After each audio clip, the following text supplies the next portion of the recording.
Fərz edin ki, sizə həqiqi pul, amma yalançı olan bir güc verilir. Sizcə bütün bunların sizin həyatınıza necə bir təsir ola bilər? 1971-ci ildə psixoloq Philip Zimbardo insan psixologiyasının qaranlıq tərəfini araşdırmaq üçün bir təcrübə qurdu. Amma heç kim bunun bu qədər irəli gedəcəyini gözləmirdi. Zimbardo insanın roluna uyğun olaraq necə dəyişdiyini araşdırmaq istəyirdi. Əsas sual bu idi. İnsanlar öz rollarına görə qəddarlaşa bilərmi? Bu təcrübə üçün 70 nəfər könüllü kişi içindən psixoloji və fiziki cəhətdən sağlam olan 24 nəfər seçildi.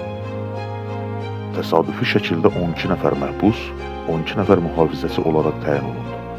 Təcrübə yeri üçün Stanford Universitetinin Psixologiya fakültəsində yerləşən zirzəmi həbsxana şəraitinə çevrildi.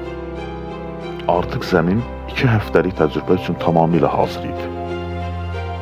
Məhbuslar həqiqi polislər tərəfindən evlərindən həbs olunaraq gətirildi.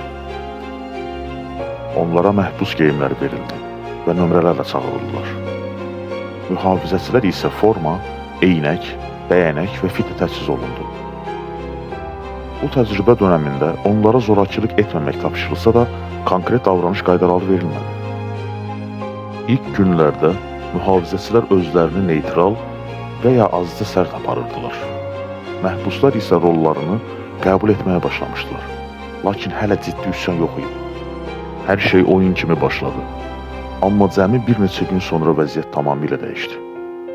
Mühafizəçilər sərtləşdi, məhbuslar psixoloji təzyiqə tab gətirə bilmədilər. Təcrübənin ikinci günü məhbuslar üsyan etdi. Qapıları blok etdilər, yataqları qaldırdılar. Mühafizəçilər isə sərtləşməyə başladı. Məhbusları təhqir etdilər, cəzalandırdılar. Məhbuslar arasında psixoloji çökmə, ağlama, itayətsizlik və itayət etmə halları artdı. Bəzi məhbuslar təcrübədən çıxmaq istədi, bir neçəsi isə çıxdı. Rol oynayan insanlar sanki həqiqi qəddar və ya əzab çəkən insana çevrildilər. Bəzi məhbuslar əsəbi pozğunluq əlamətləri göstərdi. Digərləri itaət edərək psixoloji olaraq çöktü. Artıq hər şey idarədən çıxmışdı. Mühafizəçilər özlərini real güc sahibi kimi hiss etməyə başladılar.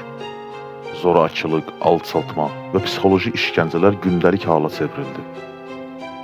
Hətta Zimbardo özü də həbsxana rəhbəri rolunu ciddi qəbul etdiyi üçün müdaxilə etmirdi. Təcrübə 14 gün davam etməli idi, lakin artıq 6-cı gündə dayandırıldı. Zimbardonun psixoloq sevgilisi Kristina Maslach vəziyyətin qeyri-insani olduğunu bildirərək təcrübənin dayandırılmasını tələb etdi. Bu müdaxilə Zimbardonun hadisələrə obyektiv yanaşmadığını göstərdi. Stanford eksperimenti göstərdi ki, insanlar sosial rol və güc əldə etdikdə tamamilə dəyişə bilər. Qaranlıq içimizdədir, şərait ona yol açır. Mühit və sosial rol fərdlərin davranışlarını dərindən dəyişdirə bilir. Normal insanlar belə güc verildikdə qəddarlaşa bilirlər. Təcrübə etik cəhətdən çox tənqid olundu. Bu hadisə bir çox psixoloji qaydaların dəyişməsinə səbəb oldu.